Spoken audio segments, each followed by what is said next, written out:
Kochi corporation പൊളിക്കാൻ ഉത്തരവിട്ട Regal ഫ്ളാറ്റിന്റെ അനധികൃത നിർമ്മാണത്തിന് കുടപിടിച്ചത് ഗ്രേറ്റർ കൊച്ചിൻ ഡെവലപ്മെന്റ് അതോറിറ്റി അഥവാ GCDA. ഫ്ളാറ്റിലേക്ക് ഇല്ലാത്ത റോഡ് ഉണ്ടെന്ന് വരച്ചു നൽകിയത് GCDA ആണ് എന്നാണ് ഇപ്പോൾ പുറത്തുവരുന്നത്. സ്വകാര്യ വ്യക്തിയുടെ പറമ്പിലൂടെ വരച്ചു കൊടുത്ത വ്യാജ റോഡിന്റെ സ്കെച്ചും അങ്ങനെയൊരു റോഡില്ല എന്ന് തെളിയിക്കുന്ന റവന്യൂ സ്കെച്ചും റിപ്പോർട്ടറിന് ലഭിച്ചു. Reporter big breaking. ഇല്ലാത്ത 7 മീറ്റർ റോഡ് ഉണ്ടെന്ന് കാണിച്ച് റീഗൽ ഫ്ളാറ്റ് നിർമ്മാണം തുടങ്ങാനുള്ള സാഹചര്യമുണ്ടായത് GCDA തയ്യാറാക്കിയ ഒരു വ്യാജരേഖയാണ് എന്നതിൻ്റെ തെളിവുകളാണ് ഇന്ന് റിപ്പോർട്ടർ പുറത്തുവിടുന്നത്. ഉദ്യോഗസ്ഥന്റെ പേരും തയ്യാറാക്കിയ തീയതിയും വെട്ടിത്തിരുത്തിയാണ് ഈ രേഖ ഇപ്പോഴും GCDAയുടെ ഫയലിലുള്ളത്.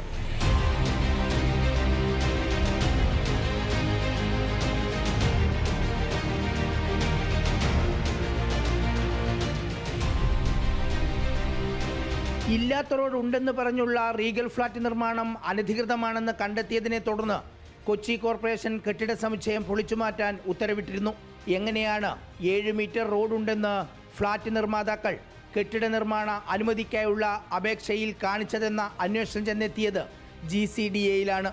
ഇതാണ് GCDA വ്യാജമായി തയ്യാറാക്കിയ സ്കെച്ച്. ഇതിൽ കാണുന്ന ഈ റോഡ് ഇല്ലാത്ത റോഡാണ്.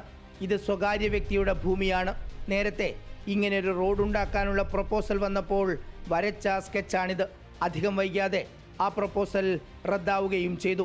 ഈ കാണുന്ന സ്വകാര്യ വ്യക്തിയുടെ ഭൂമി റോഡായി കാണിച്ച് സ്കെച്ചിൽ വരയ്ക്കുകയായിരുന്നു. ഹൈക്കോടതി അഭിഭാഷകനായ മുജീബാണ് സ്വകാര്യ വ്യക്തികളിൽ നിന്ന് ഈ ഭൂമി വാങ്ങിയത്.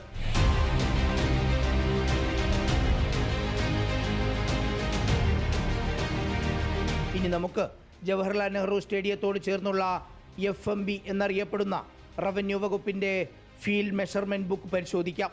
റീഗൽ ഫ്ളാറ്റ് ഉൾപ്പെടുന്ന FMB 148 ഈ ഭൂമിയിൽ എവിടെയും ഇങ്ങനെ റോഡില്ല എന്ന് തെളിയിക്കുന്ന റവന്യൂ വകുപ്പിൻ്റെ ആധികാരിക രേഖ. ഇതോടെ 7 മീറ്റർ റോഡുണ്ടെന്ന് GCDA വരച്ച സ്കെച്ച് വ്യാജമാണെന്ന് വ്യക്തം. കെട്ടിടം നിർമ്മിക്കാൻ അനുമതി കൊടുത്ത കൊച്ചി കോർപ്പറേഷൻ ചെയ്തതിലും വലിയ നിയമലംഘനമാണ് GCDAയുടെ ഭാഗത്തു നിന്ന് ഉണ്ടായത്. റീഗൽ ഫ്ളാറ്റുകാർ മാത്രമല്ല, കോടികൾ ആസ്തിയുള്ള വൻകിടക്കാരും ഈ 7 മീറ്റർ ഇല്ലാത്ത റോഡിന് വേണ്ടി ശ്രമിച്ചു എന്നതിൻ്റെ തെളിവുകൾ വരും ദിവസങ്ങളിൽ പുറത്തുവരും. Reporter TV Prasad, in reporter, Kochi. TV Prasad നമുക്കൊപ്പം ചേരുന്നുണ്ട്. TV പ്രസാദ്, എന്താണ് കൂടുതൽ വിവരങ്ങൾ? ഈ GCDAയുടെ ഭാഗത്ത് നിന്ന് ഏത് രീതിയിലാണ് വീഴ്ച സംഭവിച്ചത്? അത് അറിഞ്ഞുകൊണ്ടുള്ള വീഴ്ചയെന്ന് വേണമോ ഈ ഘട്ടത്തിൽ നമുക്ക് അനുമാനിക്കാൻ? അരുൺ, ഇതൊരിക്കലും അറിഞ്ഞുകൊണ്ടുള്ള വീഴ്ചയല്ല. കാരണം 2000-ൻ്റെ ആ തുടക്കത്തിലൊക്കെയാണ് അങ്ങനെ ഒരു റോഡ് നിർമ്മിക്കാനുള്ള ഒരു പ്രപ്പോസൽ ആ ഭൂമി കൈവശമുള്ള ഒരു സ്വകാര്യ വ്യക്തി കൊടുക്കുന്നത്. പക്ഷേ അവിടുന്ന് അങ്ങോട്ടേക്ക് വേറെയും സ്വകാര്യ വ്യക്തികളുടെ ഭൂമി ഉള്ളതുകൊണ്ടും അവരതിന് തയ്യാറല്ലാത്തത് കൊണ്ടും അപ്പോൾ തന്നെ ആ പ്രപ്പോസൽ റദ്ദാവുകയും ചെയ്തിരുന്നതാണ്. പക്ഷെ പിന്നീട് ഈ പറയുന്ന റീഗൽ ഫ്ളാറ്റ് നിർമ്മാതാക്കൾ അവിടെ ഫ്ളാറ്റ് നിർമ്മിക്കാനുള്ള കാര്യങ്ങൾ നടത്തുമ്പോഴാണ് ഇങ്ങനെ ഒരു സ്കെച്ച് മറ്റൊരു തലത്തിൽ ഉപയോഗിച്ചത് എന്നുള്ളതാണ് ഇതിലെ ഒരു ഗുരുതരമായ കാര്യമുള്ളത്. കാരണം മെട്രോ കൊച്ചിയുടെ വികസനങ്ങൾ ആകെ നടപ്പാക്കുന്നതിന് വേണ്ടി ഒരുപാട് അധികാരങ്ങൾ കൊടുത്തിട്ടുള്ള ഏജൻസിയാണ് ഈ GCDA എന്ന് പറയുന്നത്. ഇവർക്ക് ഒരുപാട് അധികാരങ്ങളുണ്ട്. അവർക്ക് സ്വന്തമായി എല്ലാ സംവിധാനങ്ങളും, അതായത് റവന്യൂ വകുപ്പിൻ്റേതുൾപ്പെടെ മറ്റു കാര്യങ്ങളുൾപ്പെടെ എല്ലാം സ്വന്തമായി ചെയ്യാനുള്ള ശേഷിയുള്ള ഒരു ഏജൻസിയാണ്. കൊച്ചിയുടെ വികസനമാണ് ലക്ഷ്യം.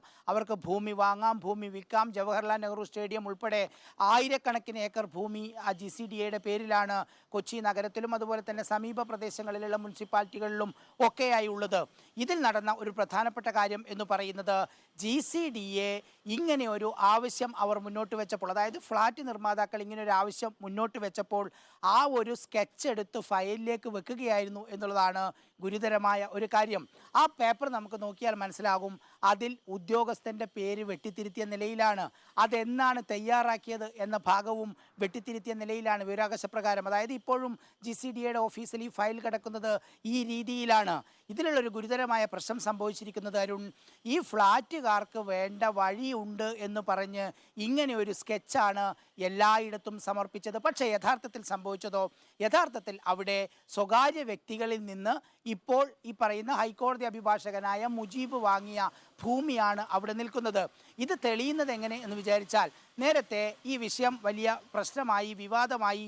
ഈ മുജീബിൻ്റെ വഴിയിലൂടെ റോഡ് വെട്ടാനുള്ള ശ്രമം ഫ്ളാറ്റുകാരും അതുപോലെ തന്നെ മണപ്പുറം ഫിനാൻസുമായി ബന്ധപ്പെട്ട അവരും ശ്രമിച്ച സമയത്ത് ഇത് പിന്നീട് കൊച്ചി കോർപ്പറേഷനിൽ പരാതി കൊടുക്കുന്നു. അതേസമയം തന്നെ GCDAയിൽ പരാതി കൊടുക്കുന്നു. കൊച്ചി കോർപ്പറേഷൻ ഇങ്ങനെ ഒരു റോഡുണ്ടെങ്കിൽ അതിൻ്റെ രേഖകൾ ഹാജരാക്കാൻ ഈ ഫ്ളാറ്റ് നിർമ്മാതാക്കളോട് ആവശ്യപ്പെടുന്നു.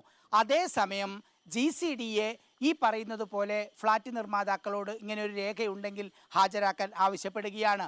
പക്ഷെ കൊച്ചിൻ കോർപ്പറേഷന് അവർ മറുപടി കൊടുക്കാത്തത് കൊണ്ട്, അതായത് ആ രേഖകൾ കൊടുക്കാത്തത് കൊണ്ട് കൊച്ചി കോർപ്പറേഷൻ അവരുടെ നടപടികളിലേക്ക് പോയി പൊളിക്കാൻ ഉത്തരവിട്ടു.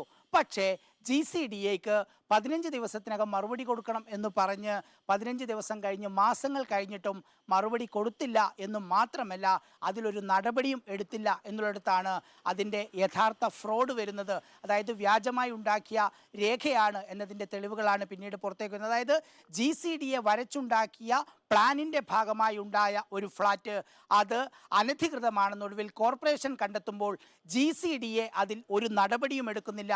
ഇനിയിപ്പോൾ ആരാണ് ഇതിന്റെ പിറകിൽ പ്രവർത്തിച്ചത് എന്നുള്ളതാണ് ഞാൻ നേരത്തെ പറഞ്ഞതുപോലെ. ആരാണ് ഈ വ്യാജമായ വഴിയുണ്ടെന്ന് കാണിച്ച് ഇത്തരത്തിലൊരു ഫ്ളാറ്റ് നിർമ്മാണത്തിനുള്ള അനുമതി നേടിയെടുക്കാൻ സഹായിച്ചത് എന്നതിലേക്കാണ് ഇനി അന്വേഷണം പോകേണ്ടത്.